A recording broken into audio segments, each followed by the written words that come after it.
टुटने हो गए इत्था मुल्ला पंडित सारे रब दा खोज कुरान मिलिया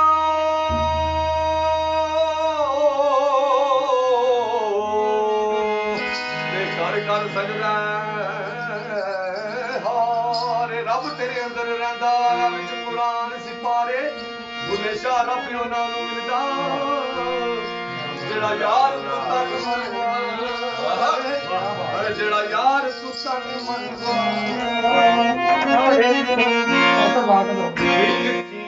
है क्या किया